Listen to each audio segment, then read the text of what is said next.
ल good morning साथीहरू, आजको हाम्रो टपिक रहेको छ क्यापिलारिटी। यो एक प्रकारको फेनोमेना हो जसमा के हुन्छ, rise and fall of liquid हुन्छ as related to the adjacent layer of fluid. मानौ एडजेसेन्ट लेयरमा यहाँ हेर्नुमा यो मानौ हामीसँग एउटा क्यान छ, त्यो क्यानमा यहाँसम्म लिक्विड भरिएको छ जसमा H2O छ, पानी छ। अब त्यसमा एउटा ग्लास ट्युबलाई डिप गर्दा खासमा वाटरको लेभल यहाँसम्म छ, तर यो पानी यहाँसम्म पुगेको छ। यो किन हुन्छ त्यो कुरा अहिले म पछि भन्छु, तर यो जुन राइज भएको छ त्यसलाई नै हामी भन्छौँ क्यापिलरी। सिमिलरली अर्को फिगरमा हेर्नु त, यो लिक्विडको लेभल यहाँसम्म छ, यो ट्याङ्कमा हामीले Hg मर्क्युरी राखेको छ, यसमा फेरि सेम ग्लास ट्युब डिप गरेको छ तलसम्म। खासमा यहाँ हुनुपर्ने यहाँसम्म हो, तर त्यहाँ नभएर यसको जुन लेभल छ यो कम भएको छ। यो कम भएको किन कारण छ त्यो कुरा म यहाँ भन्छु। सबभन्दा पहिले capillarity is the phenomena of rise or fall of liquid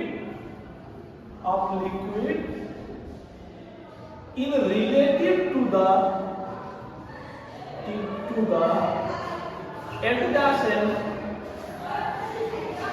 level of liquid। अब यसमा राइज किन हुन्छ भने, मानव यदि पानी वाटर र ग्लास के बीचमा एसिड फोर्सको कारणले गर्दा यो बसिरहेको यो ग्लासमा पानी हैन, यदि मानौ वाटर र ग्लासको बीचमा एसिड फोर्स बढी भयो त्यति बेला यो क्यापिलरी राइज हुन्छ। मानौ सिमिलरली अर्कोमा जस्तै मर्क्युरी Hg को कुरा गर्दाखेरि यसमा कोहेसिभ फोर्स बढी छ। कोहेसिभ फोर्स कति बेला हुन्छ, सेम मेटेरियलको बीचमा लाग्ने फोर्स नै कोहेसिभ हो। यदि डिफरेंट मेटेरियलको बीचमा लाग्ने फोर्सलाई हामी एडहेसिभ फोर्स भन्छौँ। अनि यो कन्डिसनमा के छ, मोर कोहेसिभ फोर्स। यहाँ के छ, मोर एडहेसिभ फोर्स। अब यो के कुरामा डिपेन्ड गर्छ, यो क्यापिलरी राइज एन्ड फल के कुरामा डिपेन्ड गर्छ भने तीनटा कुरो छ यहाँ।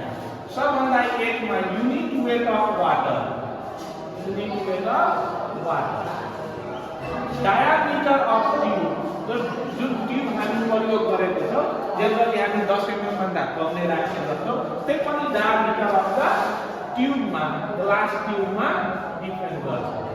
अर्को मेन इम्पोर्टेन्ट कुरो हो सर्फेस टेन्सन। यो तीनटा कुरामा